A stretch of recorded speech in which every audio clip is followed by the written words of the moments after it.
आज हम नॉवल के एपिसोड पढ़ेंगे 84 नफरत से बड़ी इश्क की इंतहा बाय मदीहा शाह।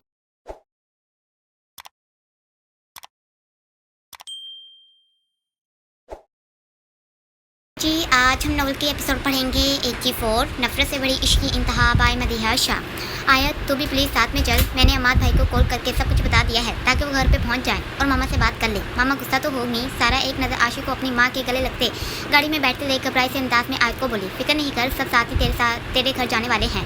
आंटी को आराम से हम लोग बयान कर देंगे, मुझे यकीन है वो हमें समझेंगी। आयत इसको बेफिक्र करते इसको गाड़ी में बैठने का बोल गई। ऐसे कैसे नकाह हो गया शरिया, मुझे यकीन नहीं आ रहा। मेरा बेटा शादी करके आ गया। शरिया की माँ कहर भरी नजर आशी पे डालते अपने बेटे को रोक से पूछ गई। सारा घबराते कभी अपने सभी दोस्तों की तरफ देखती तो कभी अपने खामोश भाई की तरफ। आशी को जैसे खुद की किस्मत पे रोना आया था, जाने आज का दिन कहाँ से शुरू होते कहाँ खत्म हो चुका था। मामा I am sorry, I know मेरे ऐसे अचानक से शादी करने से तकलीफ दी है, बट मेरी आंटी प्लीज़ हमें समझने की कोशिश करें। जो कुछ भी हुआ बहुत जल्दबाजी में हुआ। इससे पहले शरिया मजबूरी का नाम लेता आयत तेज़ी से बोलते उसकी ज़ुबान को जैसे ब्रेक लगा गई, जो कि वो जानती थी शरिया के मुंह से ये अल्फाज सुन आशु को तकलीफ होती। शरिया की मोम बिना कुछ बोले गुस्से से रूम की तरफ बढ़ी थी। सारा ने जैसे सुकून का सांस लिया था। शुक्र है मामा चली गई। वो तेज़ी से आशु की तरफ बढ़ी थी। मामा सिर्फ गुस्सा है, आखिर इनके बेटे की अचानक से शादी हो गई। कितने ही अरमान थे, लेकिन देखना एक दिन वो बिल्कुल ठीक हो जाएंगी। सारा आशु को हल्के फुल्के अंदाज में बताते मुस्कुराते रूम की तरफ बढ़ी।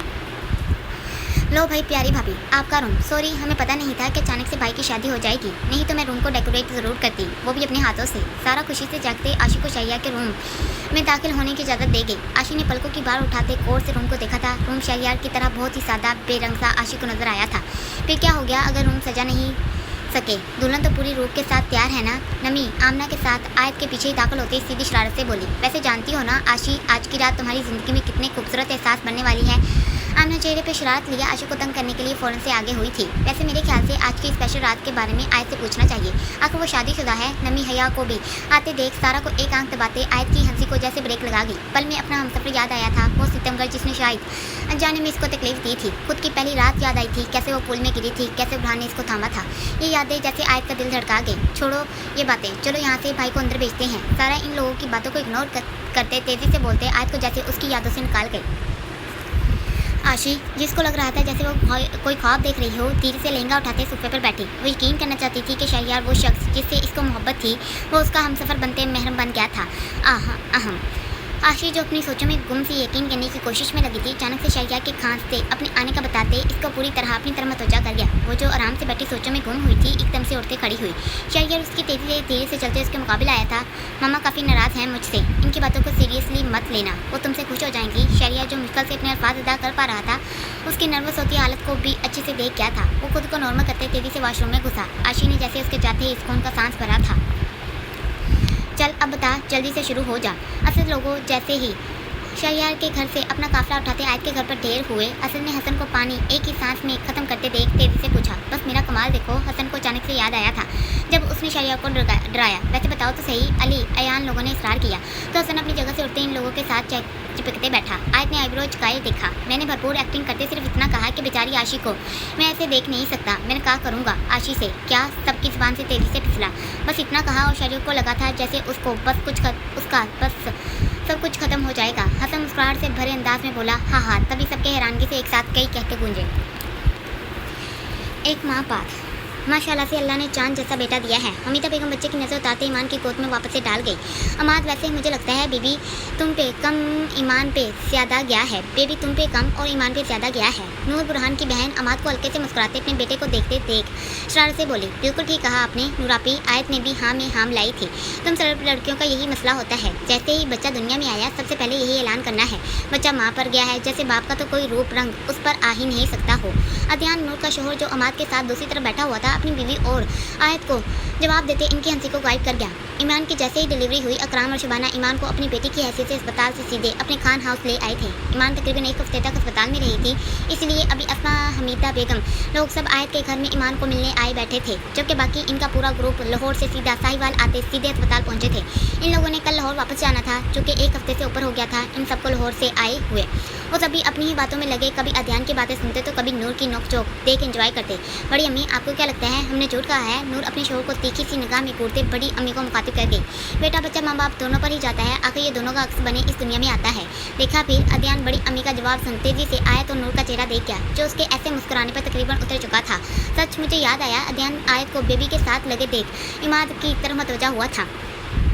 वैसे बुरहान ने बिल्कुल भी अच्छा नहीं किया, अस्पताल से मिलकर तुझे आराम से वापस चला गया। ऐसे क्यों किया तेरे जिगरी दोस्त ने? ये कोई बात हुई? बंदा आया था, हम सबका दीदार भी कर जाता। अध्ययन ने बोलते इमाद को साथ ही हमीदा बेगम लोगों की तरफ देखा, जबकि अचानक से बुरहान का नाम सुन आयत का मुस्कुराता चेहरा बुझा। ईमान ने गौर से आयत को देखा था, जिसका चेहरा जाने क्या कुछ अया करने को नजर आया था।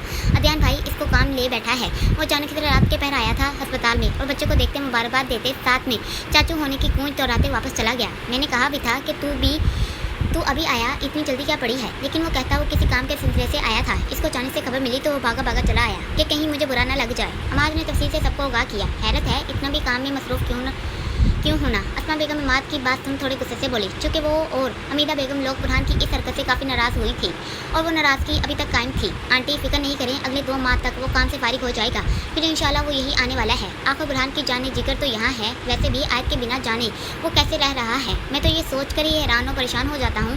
इमाद ने सबको खफा होने से जैसे बचाने की एक छोटी सी कोशिश की थी। वैसे मात पार्टी कब रख रहे हो? बच्चे का नाम क्या सोचा है और कब हमें बताना है? अयान माहौल को गर्म होते देख मौजूद दूसरी तरफ मोड़ गया। 2 माह बाद माशाल्लाह इंशाल्लाह शानदार पार्टी दूंगा और मैं चाहता हूँ बुरहान बच्चे का नाम खुद रखे। अमाद ने साफ साफ बताया था। अच्छा तो ऐसे बोलो ना, अपने दोस्त का इंतजार किया जाने वाला है, वो आएगा तो ही तुम पार्टी और बच्चे का नाम रखोगे। अध्ययन अच्छे से अमाद की बात समझा था। वैसे माशाल्लाह से इस बार बुरहान ने अपना दिल काफ़ी बड़ा किया है जो अपनी बीवी को यहाँ हमारे लिए छोड़ गया है। आयत तो हमारे साथ अब लाहौर कब जाएगी? अभी अध्ययन ने अपनी बात खत्म की थी कि असद तेजी से बोलते आयत को पूछ गया। अभी तो फिलहाल मैं कहीं भी नहीं जाने वाली, ईमान के पास यहाँ मेरा रहना ज़रूरी है।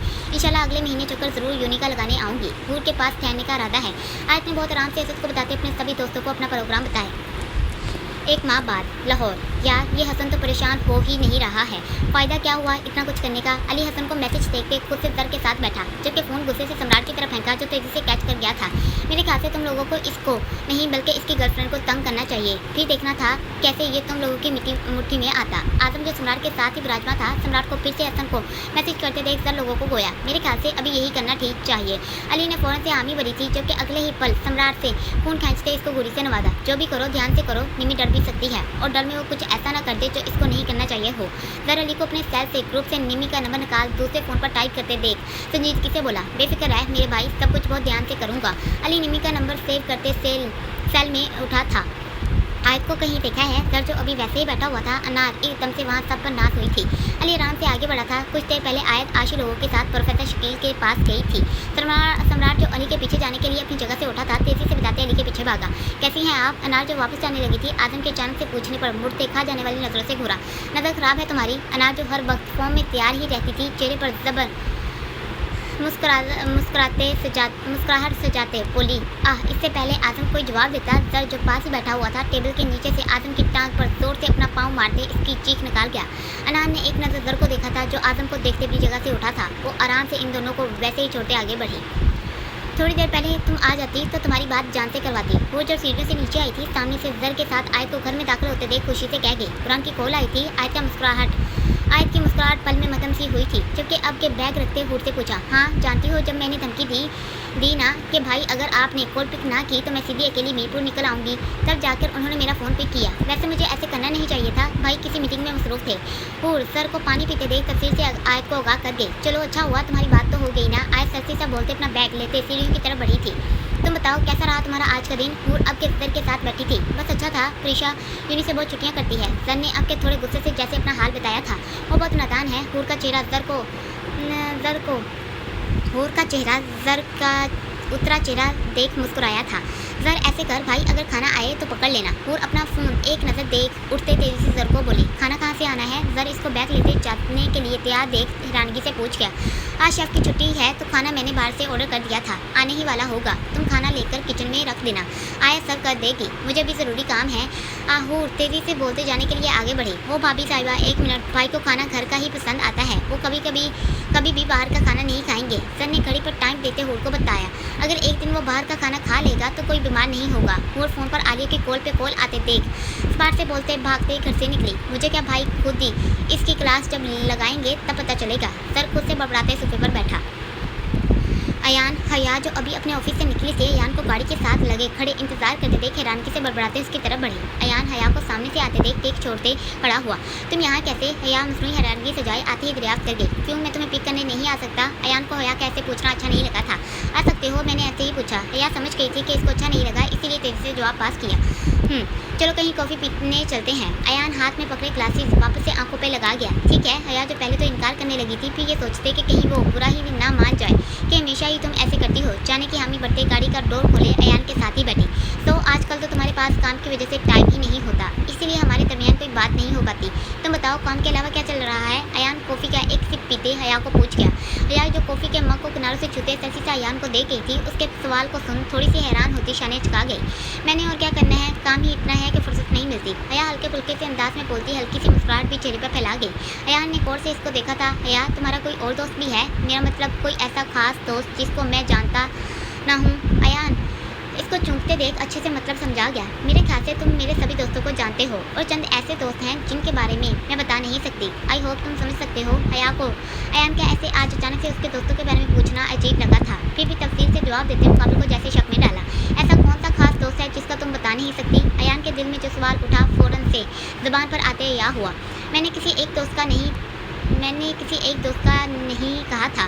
कुछ चंद आर्मी के ऐसे दोस्त हैं जिनका किसी को नहीं बताती। हया को अयान का ऐसे तफसील से पूछना शक में डाल गया था। वो आई सी। अयान समझ गया था कि शायद वो आर्मी की बातें नहीं बता सकते, इसीलिए तेजी से चेहरा नॉर्मल करते मुस्कुराहट भी फैलाई।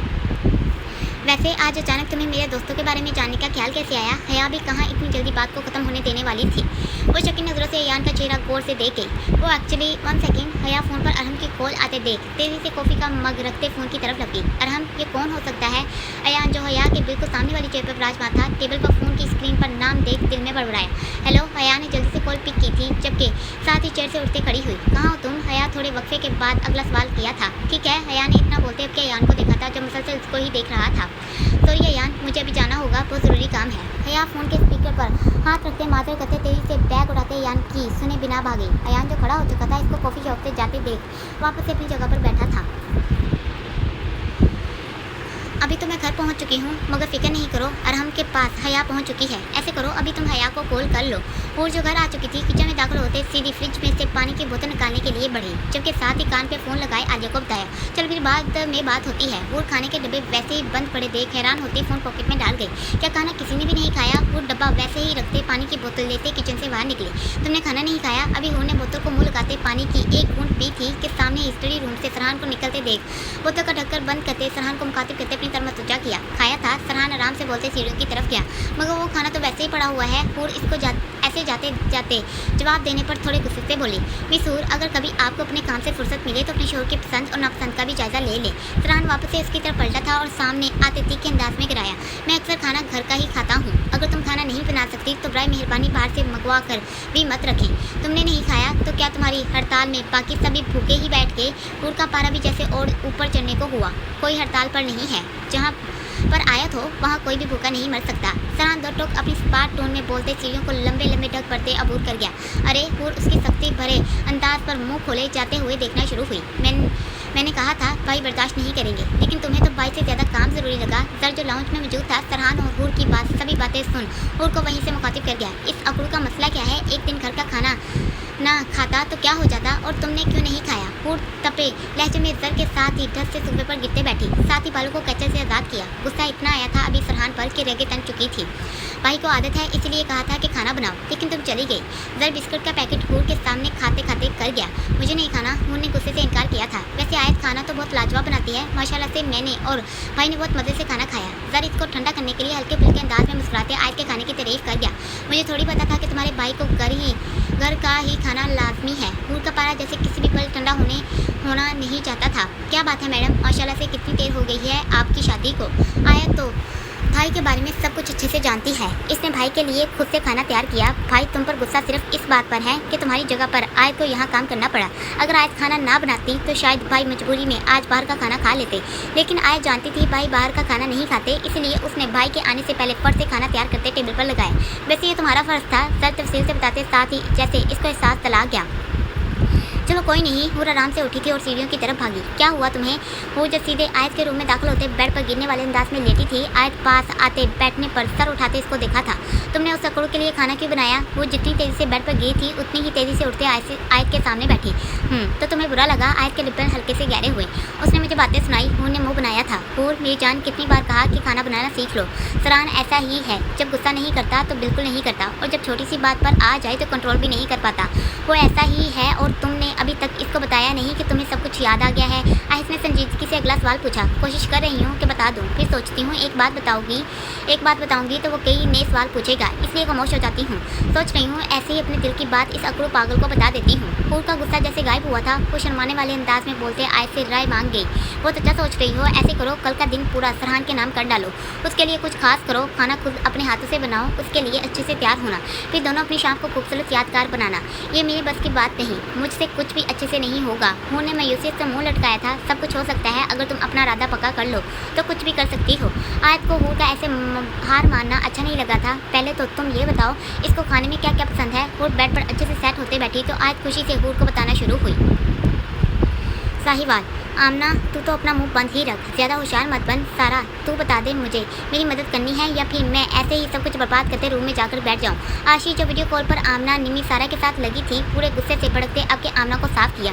अरे मेरी प्यारी भाभी, इतना गुस्सा मत करो, किचन ही है, कोई पहाड़ नहीं जो तुम ऐसे इतना चीख रही हो। आराम से प्यार से खाना बनाओ, इंशाल्लाह तुम अच्छा ही खाना बनाओगी। सारा आमना को खामोश रहने का बोलते आराम से आशी को समझाना शुरू हुई। मामा को कबाब ज़्यादा मिर्ची वाले बिल्कुल भी पसंद नहीं, और ना ही ज़्यादा नमक हो, बल्कि नमक तो डालना भी नहीं है। मामा ब्लड प्रेशर की मरीज़ हैं, याद रखना। सारा ने बहुत संजीदगी से आशी को अच्छे से समझाया।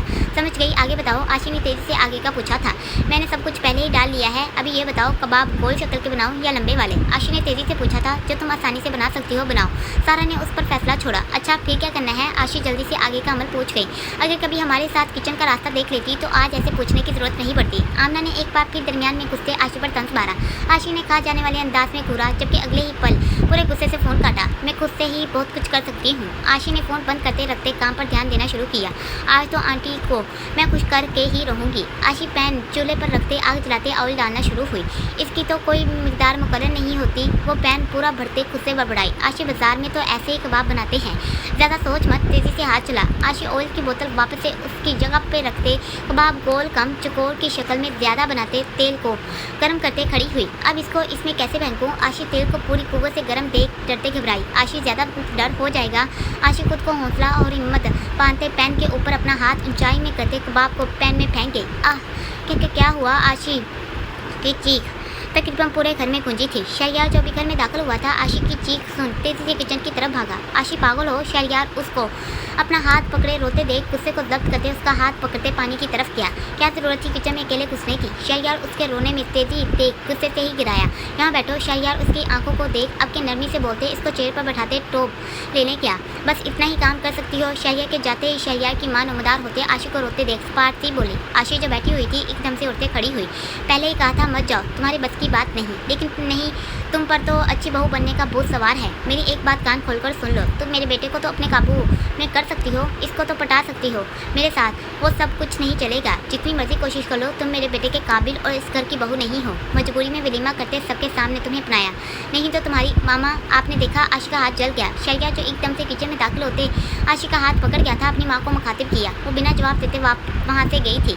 मैं खुद लगा लूँगी। आशी ने पूरे गुस्से से अपना हाथ शहरयार के हाथ से खींचा। तुम सिर्फ मुझ पर इतना आसान करो और अपनी मामा को बताओ तुम कोई मुझ पर फिदा नहीं हुए हो, और इनकी सबसे बड़ी गलतफहमी दूर करो कि मैंने तुम्हें कोई अपनी मुट्ठी में काबू नहीं किया है।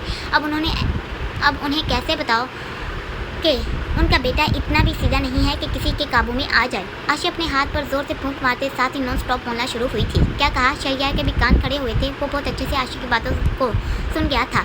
हाँ तो जाओ बताओ आंटी को कि मामा मैं किसी के हाथ इतनी आसानी से नहीं आता और काबू करने की बातें कर रही हैं। आशी आज पहली बार शहरयार के सामने इतना बोली थी, जबकि अब के उसकी एक्टिंग करते इसको हैरानकुन किया। जाओ, मुझे किसी से बात नहीं करनी। आशी की आंखें जैसे फैली थी, वो जाने के लिए आगे बढ़ी। एक मिनट, यहाँ मेरी तरफ देखो। इससे पहले वो वहाँ से जाती शहरयार ने इसको बाजू से पकड़ से खुद के सार में जकड़ा। तुम्हें क्या लगता है हमारी शादी किस वजह से हुई? तुम कैसे बोल सकती हो कि तुमने मुझे काबू नहीं किया? वो एकदम से गंभीर अंदाज में आया। आशी तो उसके जकड़ने पर ही लड़स चुकी थी। उसकी कैंची जैसी जुबान को जैसे ब्रेक लगी थी। और ज़्यादा मामा की फिक्र मत करो। अब के धीमे से सरगोशी करते मुकाबले ने उसके कान की लू को अपने लब से छुआ था। आशी की जान पर जैसे बनी वो तेजी से शैया का सार तोड़ निकली, जबकि बिना देखे तेज स्पीड लिए भागी। शैया का चेहरा हल्के से मुस्कुराया था। लाहौर। सुनो, फरहान जो ऑफिस जाने लगा था अचानक से हूर के ऐसे मुखातब करने पर चौंकते इसको ऊपर से नीचे तक देखा। रात को जल्दी आ जाना। हूर जिसको सरहान को ये अल्फाज बोलना पहाड़ को पार करने की तरह मुश्किल लगे थे, आयत पीछे से आते बैग लिए सरहान के सामने हुई। शाम को ऐसा भी क्या स्पेशल है? सरहान अब के आयत की तरफ मतवजा हुआ। मुन्ने आईब्रो झुकाई। कुछ खास नहीं है, हमने बाहर जाने का प्लान बनाया है। आयत हल्के फुल्के से अंदाज में बोलते सरहान को आगाह कर गई तो सरहान ओके करते तेजी से निकला। तुम कहाँ जा रही हो? हूर सरहान के जाते ही अब के आयत को ऊपर से नीचे तक देख गई, जो हजाम में तैयार बैग लिए जाने के लिए तैयार नजर आई थी। मैं यूं नहीं जाऊंगी फिर वहाँ से हया के साथ अरहम और आलिया से मिलने। तुम्हारी जगह आज तुम्हारा काम मैं देख लूँगी। तुम सिर्फ अपने शौक पर तवज्जो दो, सब कुछ अच्छे से करना, खुद भी अच्छे से तैयार होना। शाह बहुत खुश होना चाहिए। आयत सर को आते देख आखिर की बात दबी आवाज़ में सरगोशी करते बोली। ऐसे क्यों लग रहा है जैसे ये सारा जल गया हो? हूर केक की शक्ल देख उससे बड़बड़ाई। क्या हूर ऐसे ही बनता है? तुम्हारे सामने ही तो इसने ऐसे बनाया था। ठीक है, उसके केक की शक्ल थोड़ी अलग है। हूर फोन पर यूट्यूब पर वीडियो को देखते खुद से नफी करते खुद से जवाब दे गए। और वैसे भी तुम हो शाह हो, ऊपर से सना शाह की परी, तो सारी बात है तुम काम भी अपनी तरह लाजवाब ही करोगी। हूर खुद के हाथों से बनाए पैन केक को फ्रिज में रखते तारीफी जुमले भी अदा कर गई। चलो एक काम तो मुकम्मल हुआ, अब दूसरा काम शुरू करती हूँ। हूर सब्जियों को देखते मुँह बसोड़ते काटना शुरू हुई। ये सब लोग कौन थे? वो जो अभी किचन से बाहर निकली थी कुछ मर्दों को घर से निकलते देख मुलाजमा को आवाज़ लगाते दरियाफ्त कर गई। बाजी ये प्लम्बर के आदमी थे, कुछ काम करने आए थे बड़े साईं के रूम का। मुलाजमा धीरे से बोलते हूर को एक नज़र नीचे से ऊपर तक दे गई, जो आज एक काम वाली बाई से कम तो नहीं लग रही थी। ठीक, हूर जिसका सारा दिन किचन में गुजर चुका था टाइम को एक नज़र देख तेजी से भागी। ये कपड़े किसने रखे? हूर जो रूम में दाखिल हुई थी बेड पर एक ड्रेस पड़ा देख हैरानगी से वापस वार्डरोब की तरफ गई। क्या हूर कोई एक ढंग का ड्रेस भी नहीं है? हूर अपने कपड़ों को देख मुँह बनाते सोच में पड़ी, जबकि जल्दी से जीन्स निकालते टी शर्ट देखना शुरू हुई। एक मिनट वो खुद से ही बड़बड़ाई, जबकि साथ ही खुद को आईने में एक नज़र देख निकाले कपड़ों को देखा। हूर इनमें ऐसा क्या खास है? ये तो कपड़े तुम आम घर पर पहनती हो। हूर ने पुरसोच अंदाज में खुद से गोया, साथ ही अगले पल वापस से जीन्स को कपड़ में फेंकते दूसरा कपड़ खोला। चलो छोटी अम्मी हमीदा बेगम की ये बरतानिया से भेजे कपड़े मेरे किसी काम तो आने लगे। हूर चंद लंबे गोंद नुमा ड्रेस निकालते खुद के साथ लगाते देखना शुरू हुई। अब लग रहा है ना तुम कुछ खास करने वाली हो। हूर रेड कलर की ड्रेस फाइनल करते ड्रेसिंग टेबल के सामने खड़ी हुई। चल हूर, मिस्टर सरहान की जिंदगी के आलीशान शाम बनाने के लिए परियों की तरह तैयार हो जा। हूर अपने ब्राउन बालों को कैचर से आज़ाद करते जल्दी से वॉशरूम में घुसी। जारी